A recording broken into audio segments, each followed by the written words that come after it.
vídeo en menos de 15 minutos. Arréglatelas para que no se publique entero.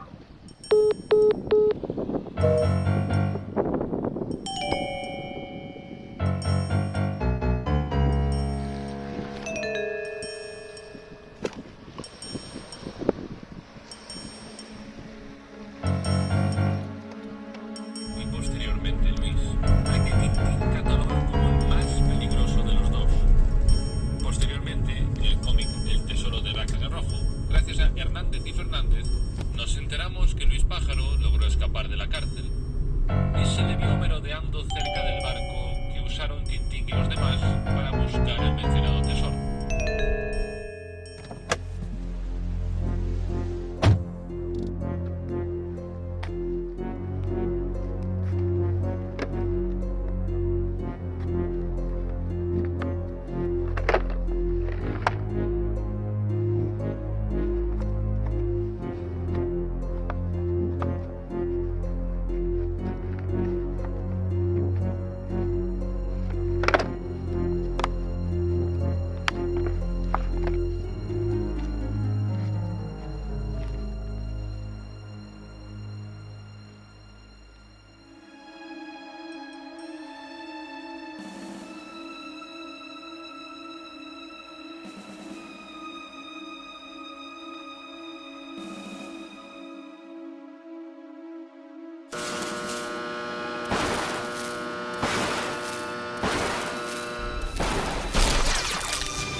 Y esto nos lleva al candidato que tiene el mayor número de papeletas de encontrarse detrás de este enigmático personaje.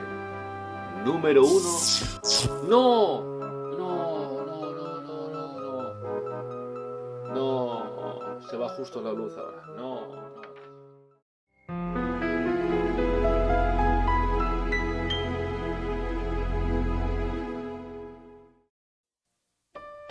Tintín y el arte alfa. Parte 3. Número 1. Roberto Rastapopoulos. Millonario magnate, dueño de la Cosmos Picture, un estudio usado como tapadera para muchas de sus actividades ilegales, descrito por el propio Hergé como otro mezquino, otro mediocre, un advenedizo que se imagina magnífico. Rastapopoulos es considerado por muchos como el archienemigo de Tintín, el cual apareció por primera vez al final del cómic Tintín en América, donde el reportero belga está en un banquete celebrado en su honor y ahí podemos encontrar a Rastapopoulos, aunque sin peso en dicha trama. En la siguiente aventura, Tintín y los cigarros del faraón, Hergé lo traería de vuelta con un mayor peso en la trama, volvería a aparecer de nuevo en el Loto Azul. Después de esta aventura, pasaría bastante tiempo hasta que lo volviésemos a ver. No sería hasta Stock de Coque donde Rastapopoulos reaparece con un nuevo seudónimo, el de El Marqués de Gorgonzola. 3 aventuras después, Hergé decide traerlo de vuelta para la aventura Vuelo 714 para Sydney, donde es presentado de una forma bastante burlesca. Al final de dicha historia, este es llevado por unos extraterrestres, dejando en el aire su destino. Si bien es cierto, hay una aparición posterior de este villano. En 1972, apareció en la película de dibujos titulada Tintín y el lago de los tiburones.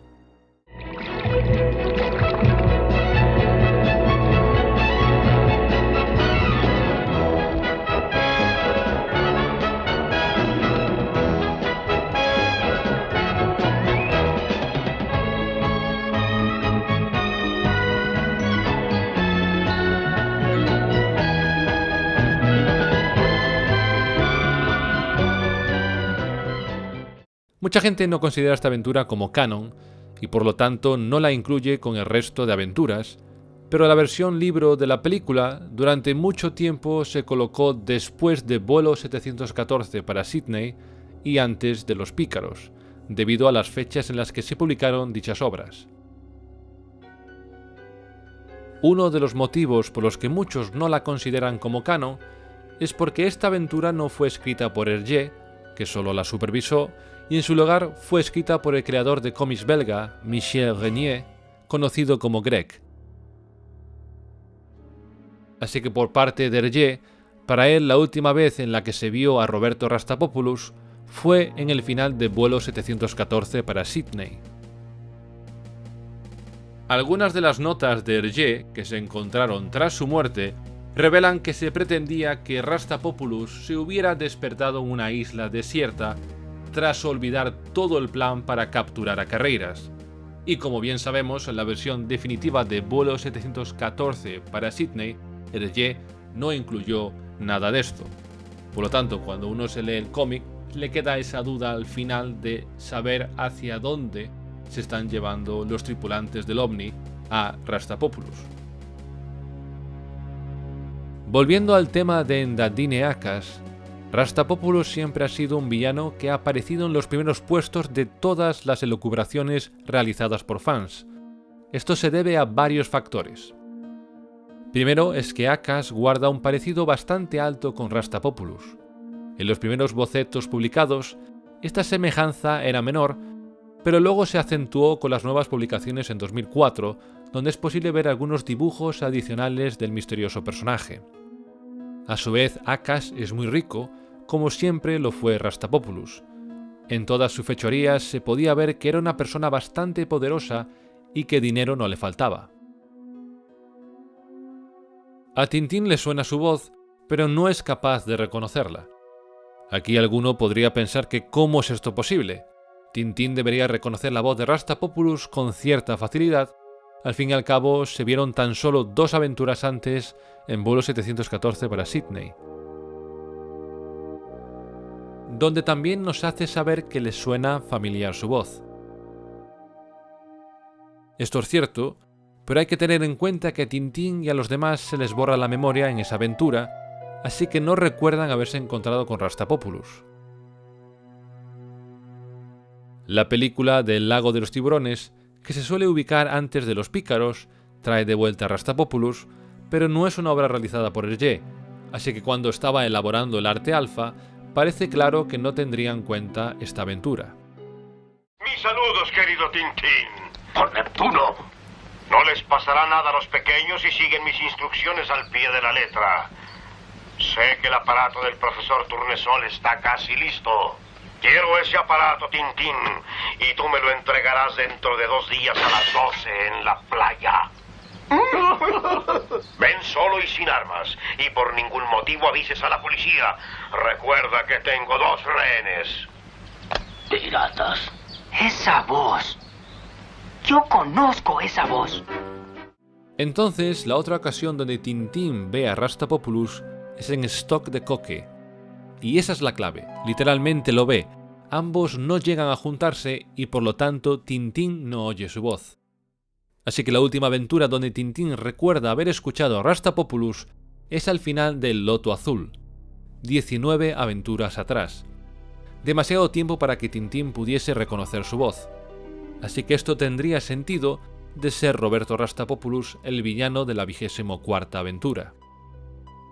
Rastapopoulos durante Stock de Coque se escondió detrás del seudónimo de El Marqués de Gorgonzola, dicho lo cual, es plausible que en esta ocasión también se cambiase el nombre para hacerse llamar Ndadine Akas y pasar desapercibido con una nueva identidad. Como ya he comentado varias veces, Akas es un mago gurú espiritual, y como le comenta la propia Bianca Castafiore a Tintín por teléfono, con una simple imposición de manos te deja magnetizado para todo un año. Entonces, de ser Rastapopoulos, ¿cómo es posible que tenga esos supuestos poderes? Nunca antes habíamos visto una faceta similar en este villano, aunque bien podría ser todo una farsa y manipular a la gente haciéndoles creer que tiene poderes cuando es totalmente falso.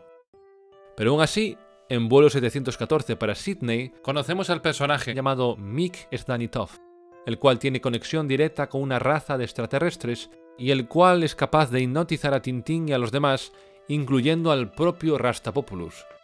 Al final de la aventura, los villanos hipnotizados se les ordena montar en una nave espacial y el destino de Rastapopoulos queda sin resolver si no contamos la aventura del lago de los tiburones.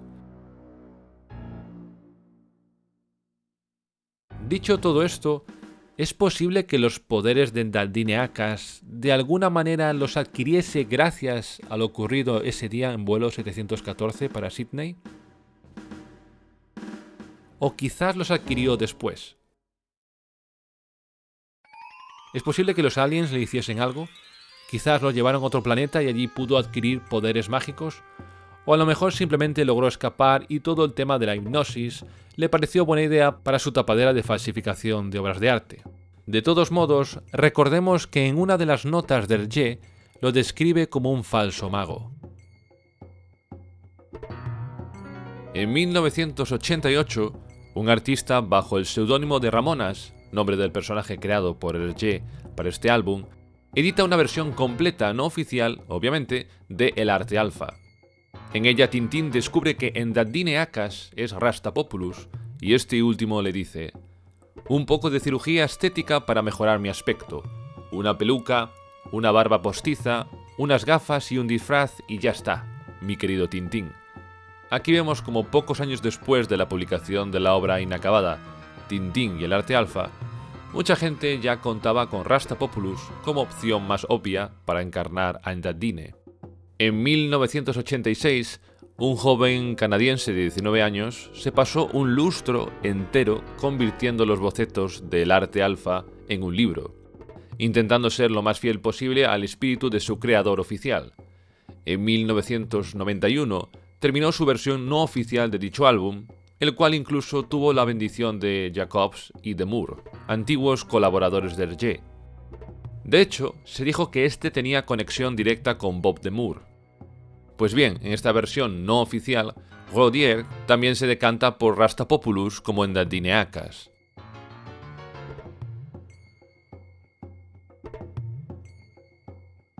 Bob de Moore es muy probable que supiese qué ideas tenía Hergé y seguramente estuviese al tanto de quién quería que fuese Akas.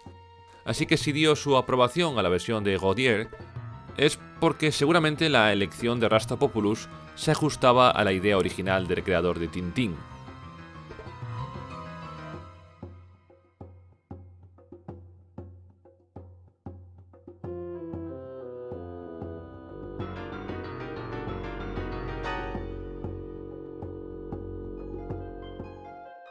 Y según palabras del propio Bob de Moore, parece que es cierto, parece que él sí sabía cómo iba a acabar el Arte Alfa. En una de sus últimas entrevistas, publicada en Todo el Cómic 92, podemos leer lo siguiente. Hay que mencionar ahora un rumor persistente relacionado con Hergé. Se habla de Tintín y el Arte Alfa, cuyo argumento se confiaría a un dibujante llamado Bob de Moore. El rumor circula y podría seguir circulando durante mucho tiempo más. Con el Arte Alfa, las cosas son menos graves. Hergé no dejó inacabada una historia parcialmente publicada en vida, pero tenemos material relativamente elaborado, alrededor de 40 planchas de 62, que sería posible retomar e inyectarles trabajo personal. Siempre he pensado que seguramente yo podría encargarme de eso. Pero Tintín no es mi personaje, y la viuda de Hergé, Fanny Remy, consideró que lo que tenemos es insuficiente. Quizás haya algo. Cuando uno revisa los bocetos del Arte Alfa, se percibe que Hergé enfrentaba una verdadera dificultad para dirigir los acontecimientos, para cerrar la historia. Estaba lejos de esa fase de cierre. Es el embrión de una historia. Incluso hubo que descifrar los diálogos para la publicación. Y estos bocetos terminaban abruptamente, dejaban a Tintín en un aprieto y en peligro de muerte, sin sugerir nada sobre el final de la trama. Es verdad, pero yo conozco el final de la aventura. ¿Ah, sí? ¿Hergé le había hablado de ello? Por supuesto, estaba trabajando en la historia cuando cayó enfermo. Estaba haciendo estos bocetos para el Arte Alfa. Luego, durante su enfermedad, que duró más de un año, dejó de dibujar, pero me habló de su proyecto. Tengo suficiente información. Por supuesto, lo que yo haría no sería Hergé, pero estaría muy cerca de sus intenciones. Saben, realizar tales reinterpretaciones es algo interesante de hacer, al menos desde mi perspectiva. Diría que Jacobs es un gran maestro y que Hergé es un genio.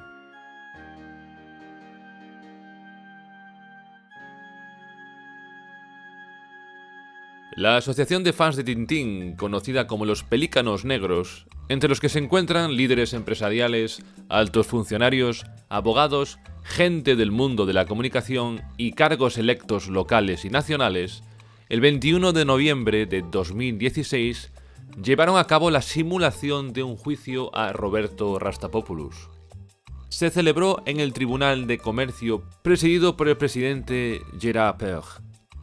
El juicio se celebró ante una audiencia de 175 personas y numerosas personalidades que votaron casi unánimemente a favor de la culpabilidad del acusado. En dicho tribunal mencionan a Roberto Rastapopoulos como alguien que se escondió bajo el seudónimo de El Marqués de Gorgonzola en Stock de Coque y el de Endadineacas en el Arte Alfa. Avant d'ouvrir l'audience, je voudrais dire deux choses. La première, c'est merci de couper vos portables. Et la deuxième, avoir une petite pensée pour un grand tintinophile qui a voulu vérifier si l'objectif sur la Lune, ça marchait, et qui est en train de tourner à 400 km au-dessus de nos têtes. Il paraît que c'est un grand tintinophile. Bien, je déclare ouverte l'audience exceptionnelle de la basse-cour pénale de justice du royaume de Sildavie. Gloire à son roi Muscar XII. La basse-cour est réunie pour juger par contumace le sieur Roberto Rastatopoulos, dit Marquis di Gorgonzola, alias Endadineacas. Monsieur l'avocat général, veuillez nous donner lecture de l'acte d'accusation. El 30 de septiembre de 2021, la Universidad de Poitiers realizó un proceso judicial contra Roberto Rastapopoulos. El objetivo fue mostrar cómo se lleva a cabo un juicio. En dicho proceso también mencionaron a Rastapopoulos como el villano que se esconde detrás del seudónimo de Endadineacas. On lui connaît aussi plusieurs noms d'emprunt, et notamment celui du marquis de Gorgonzola, dit Gorgonzola, ou Endadineacas, qui est un des derniers pseudonymes.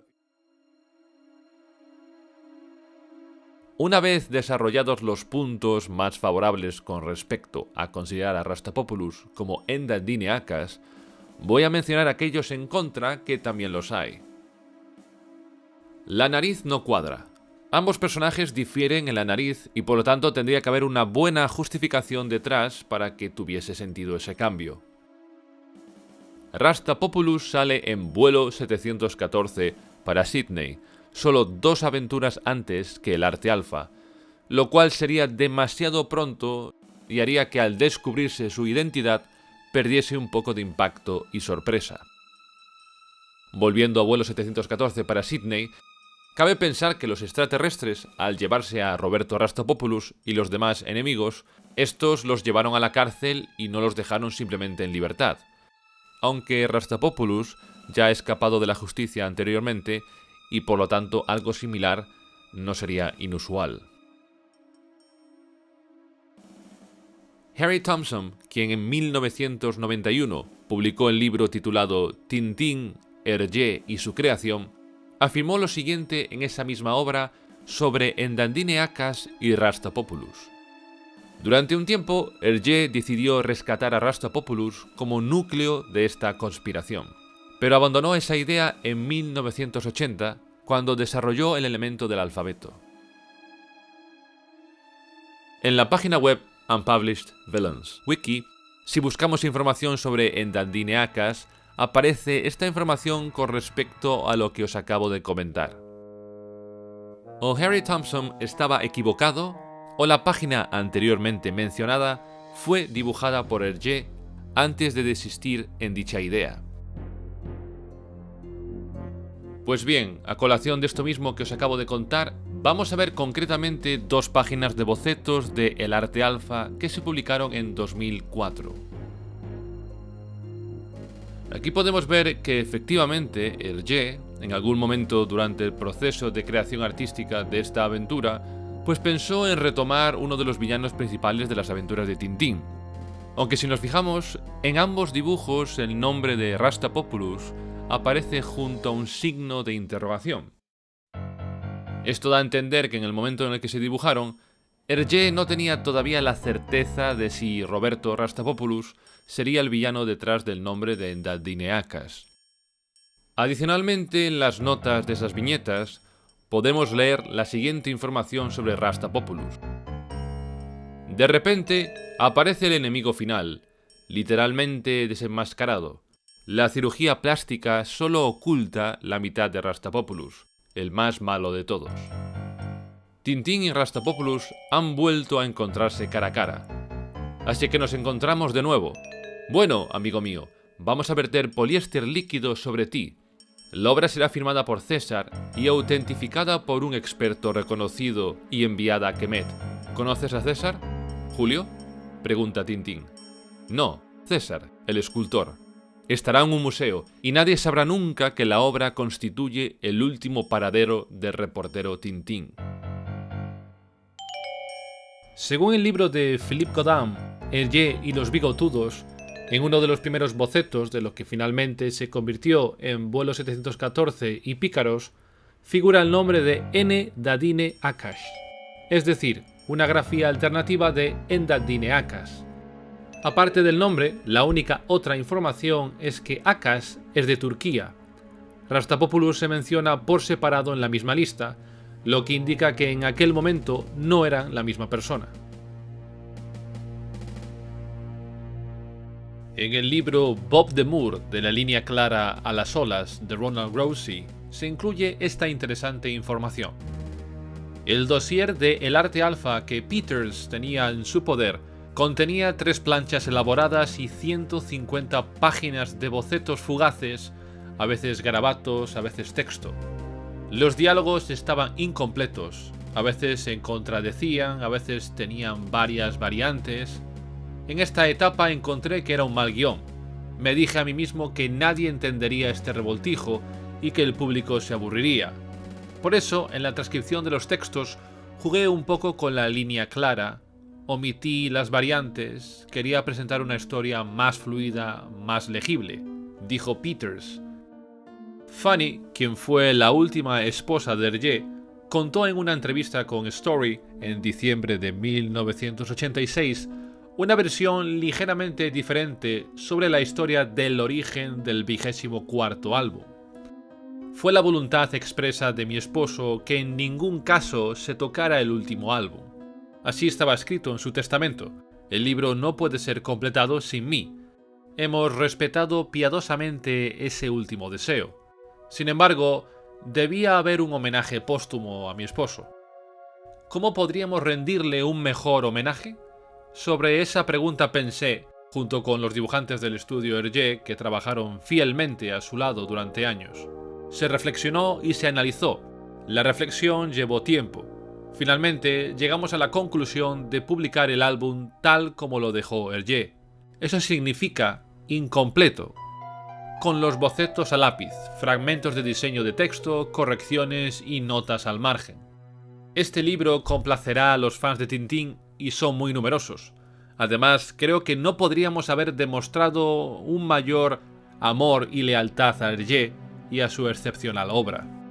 Se esperaba que fuera una edición de color con, por un lado, un facsímil de bocetos y por otro lado, la transcripción de los textos determinada por Peters. El diseño estuvo a cargo de Jean-Manuel Duvivier, fundador de Totem, quien en realidad empezó con cierta renuencia porque preferiría que hubiera permanecido en el cajón. Para un diseñador gráfico era un desafío interesante. Se quería mantener cierta tensión y se decidió conscientemente terminar el álbum en el boceto de la página 42, en la que Tintín es llevado a punta de pistola para convertirse en una obra de arte del artista César. Hay una página donde Tintín levanta la máscara del mago Endaldineacas y se ve el rostro de Rastapopoulos. Se buscaba agregar un poco de misterio. pero al final creo que el álbum dejó más frustrados a la gente que otra cosa. Mesdames, Messieurs, bonsoir. Peut-être allez-vous nous juger futiles, mais ce que nous avons retenu d'abord des événements de la journée, c'est la publication de cet album cartonné. 3 ans et demi après la mort d'Hergé, voici la dernière des aventures de Tintin.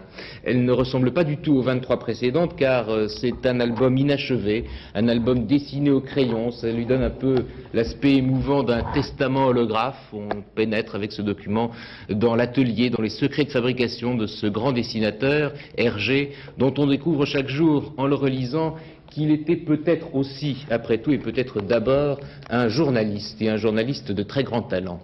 Émilie Rafoul. Même esquissé, même raturé, il y a dans cet album tout ce qu'il faut pour une vraie histoire de Tintin. Les personnages, Tintin bien sûr, Milou, la Castafiore, Haddock et des petits nouveaux. L'intrigue, cette fois-ci on est plongé dans le monde de l'art avec ses faux, ses trafics, ses experts. Le suspense, quelques meurtres, de l'exotisme et la trame est tissée pour que Tintin reprenne l'enquête. L'album publié ces jours-ci est un ouvrage inachevé. Tout le travail de création, c'est moi qui le fais, avait déclaré Hergé il y a quelques années. Marie avait très bien exprimé sa volonté, qu'après lui ça ne continue plus. Et même s'il ne l'avait pas dit, j'estime moi qu'une œuvre d'art, une œuvre, appartient uniquement à son auteur. C'est quelque chose de tout à fait individuel.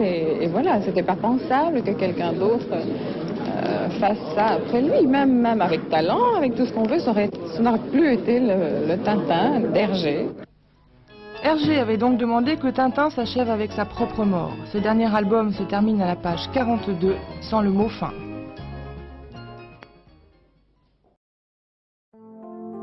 Cuando se publicó el arte alfa, los fans de Tintín vimos que en la última viñeta aparecía nuestro héroe siendo apuntado con una pistola por uno de los esbirros de Endaddineacas.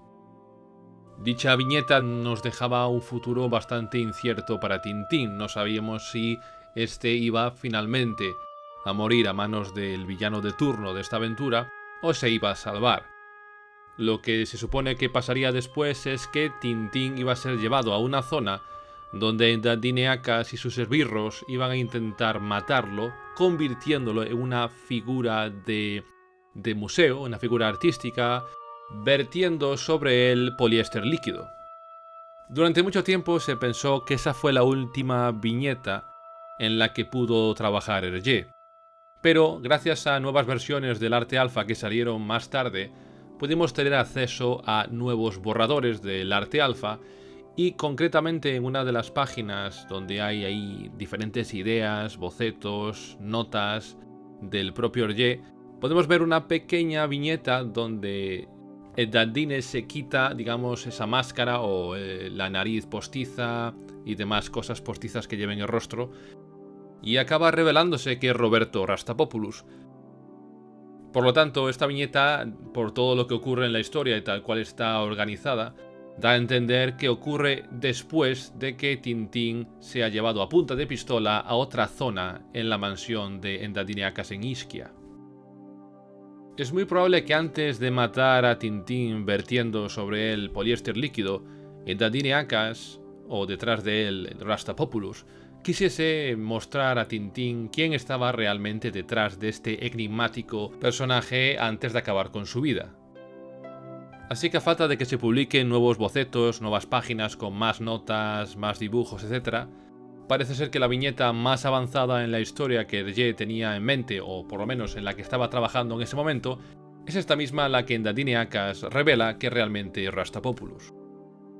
Y ya para ir concluyendo, en todo este tiempo que he estado buscando información sobre este personaje, me he encontrado también con una loca teoría que dice que detrás de Endaddineacas se encontraría un hermano de Haddock. Y esta disparatada idea viene, como muchas personas han apuntado, por la semejanza o la cierta semejanza en algunos bocetos que guarda Acas con el Capitán Haddock. Como también apunta Henry Thompson en su libro Tintín, Hergé y su creación, incluso el falso místico Endaddineacas tiene una voz que Tintín reconoce de inmediato, pero que no puede ubicar. Tal vez porque Acas se parece extrañamente a Haddock.